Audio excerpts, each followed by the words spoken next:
भारत के इतिहास के पन्ने हजारों महान व्यक्तित्वों की कहानियों से भरे पड़े हैं। भारत में हजारों संत और मसीहा जन्मे जिन्होंने मोक्ष और त्याग का मार्ग दिखाया। लेकिन इसी धरती पर एक ऐसा बागी संत भी जन्मा जिसने सदियों पुरानी मान्यताओं को तोड़ दिया।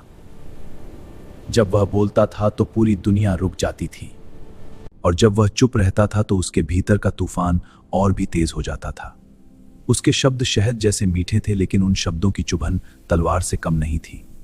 जिस विषय को पूरी दुनिया ढककर रखती थी, उस बागी संत ने उसे मंदिर की सीढ़ी बना दिया और कहा, संभोग ही समाधि का मार्ग है। यह सुनकर धार्मिक गुरुओं के होश उड़ गए।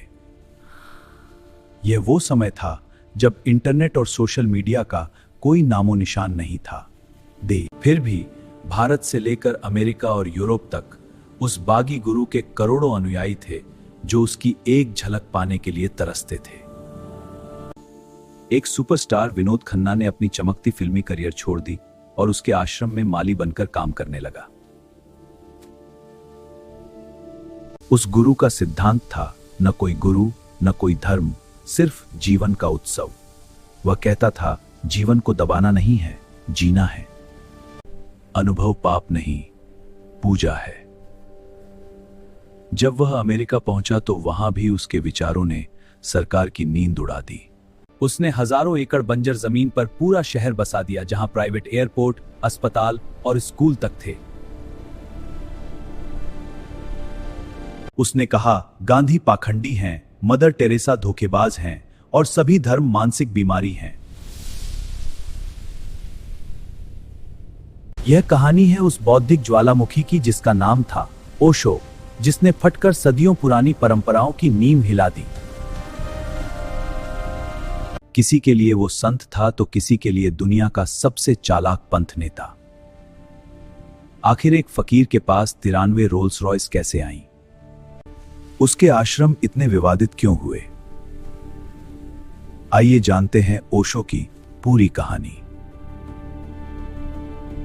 ओशो का जन्म 11 दिसंबर 1931 को मध्य प्रदेश के रायसेन जिले के एक छोटे से गांव कुचवाड़ा में हुआ। उनके पिता बाबूलाल जैन एक कपड़ा व्यापारी थे और उनकी माता का नाम सरस्वती था। जन्म के बाद उनका नाम रखा गया चंद्रमोहन जैन। वह अपने माता पिता की 11 संतानों में सबसे बड़े थे। उनका बचपन ज्यादातर अपने नाना नानी के घर बीता। वह नदी, जंगल और खुले मैदानों में खेलते हुए बड़े हुए। उनका अपने नाना से बहुत लगाव था। लेकिन जब वह 7 साल के थे तो उनके नाना की मृत्यु हो गई। यह घटना उनके जीवन का पहला बड़ा झटका थी। उन्होंने कई दिनों तक खाना नहीं खाया और बस रोते रहे। यहीं से उनके मन में सवाल उठने लगे, मैं कौन हूं? मृत्यु क्या है? जीवन का अर्थ क्या है? चंद्रमोहन बचपन से ही जिज्ञासु, विद्रोही और निडर थे। जहां बाकी बच्चे डरते थे, वह बाढ़ और तूफान में कूद जाते थे। कई बार लोग उन्हें मरा हुआ समझकर किनारे लाते, लेकिन थोड़ी देर बाद वह हंसने लगते।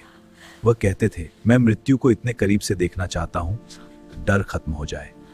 स्कूल में भी उनका यही स्वभाव बना रहा। अगर कोई बात उन्हें तर्कसंगत नहीं लगती तो वह लगातार सवाल पूछते रहे। गुरुजी, यह तर्कसंगत नहीं है। अब और सवाल नहीं। पर गुरुजी, कृपया समझाइए। बस करो। एक बार शिक्षक ने कहा, भगवान पर विश्वास करो।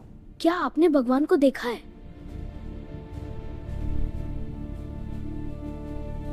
शिक्षक बोले, नहीं।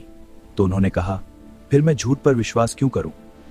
उनके सवालों से परेशान होकर उन्हें कई स्कूलों से निकाल दिया गया। 1951 में उन्होंने जबलपुर के हितकारिणी कॉलेज में दर्शन शास्त्र में प्रवेश लिया, लेकिन यहां भी उनका विवाद प्रोफेसर से हो गया और उन्हें कॉलेज से निकाल दिया गया। आखिरकार 1953 में उन्होंने डीएन जैन कॉलेज से बीए और एमए प्रथम श्रेणी में पूरा किया। उन्होंने जैन आगम, उपनिषद, वेदांत, बौद्ध, ताओ, जैन, सूफी सब कुछ पढ़ा। कहा जाता है कि उन्होंने अपने जीवन में 1 लाख से ज्यादा किताबें पढ़ी, लेकिन जितना पढ़ते गए उतने ही सवाल बढ़ते गए। 21 साल की उम्र में जबलपुर के एक बगीचे में मौलश्री के पेड़ के नीचे ध्यान करते हुए एक रात उनके जीवन का सबसे बड़ा परिवर्तन हुआ। उन्होंने इसे कहा ज्ञान प्राप्ति। अब उनके पास कोई सवाल नहीं था और न ही जवाब की जरूरत थी। एमए के बाद वह प्रोफेसर बने और दर्शन शास्त्र पढ़ाने लगे, लेकिन उनका पढ़ाने का तरीका अलग था।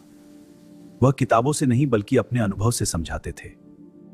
धीरे धीरे वह एक आध्यात्मिक गुरु बन गए। उन्होंने खुलकर कहा, धर्म और राजनीति एक ही सिक्के के दो पहलू हैं और दोनों का काम है लोगों को नियंत्रित करना।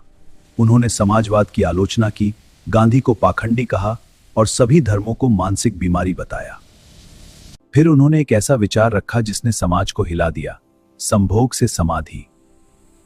उन्होंने कहा, इच्छाओं को दबाने से इंसान बीमार होता है, उन्हें समझो, जियो और रूपांतरित करो। 1974 में उन्होंने पुणे में आश्रम बनाया। यह आश्रम दुनिया का सबसे विवादित आध्यात्मिक केंद्र बन गया। यहां लोग चिल्लाते, रोते, हंसते, नाचते और ध्यान करते। उनका उद्देश्य था दबी हुई भावनाओं को बाहर निकालना। धीरे धीरे पश्चिमी देशों से हजारों लोग आने लगे। जर्मनी, अमेरिका, इंग्लैंड, ऑस्ट्रेलिया, आश्रम एक इंटरनेशनल सेंटर बन गया।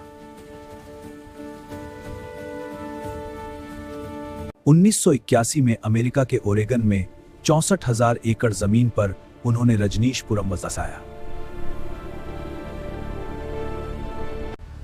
यह एक पूरा शहर था, एयरपोर्ट, मॉल, बैंक, अस्पताल, स्कूल, सब कुछ। लेकिन 1984 में उनके आश्रम से जुड़ा एक बड़ा कांड सामने आया। सलाद बार में साल्मोनेला बैक्टीरिया मिलाया गया, जिससे 750 लोग बीमार हो गए। यह अमेरिका का पहला बायोटेरर अटैक था। इसके बाद घटनाएं तेजी से बदली। ओशो गिरफ्तार हुए, 12 दिन जेल में रहे और फिर अमेरिका छोड़ना पड़ा। 1987 में वह भारत लौटे। उनकी सेहत बिगड़ती गई और उन्होंने अमेरिका पर जहर देने का आरोप लगाया। 19 जनवरी 1990 को उन्होंने कहा, मैं तुम्हें अपना सपना दे रहा हूं, और हमेशा के लिए शांत हो गए। आज भी उनकी लोकप्रियता कम नहीं हुई।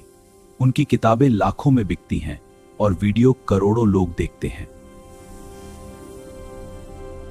कुछ लोग उन्हें महान गुरु मानते हैं तो कुछ उन्हें एक खतरनाक व्यक्ति। आप ओशो को कैसे देखते हैं? कृपया इस वीडियो को लाइक करें और चैनल को सब्सक्राइब करना ना भूलें। आपकी सपोर्ट हमें और बेहतर कंटेंट बनाने के लिए प्रोत्साहित करती है। धन्यवाद। जय श्री राम।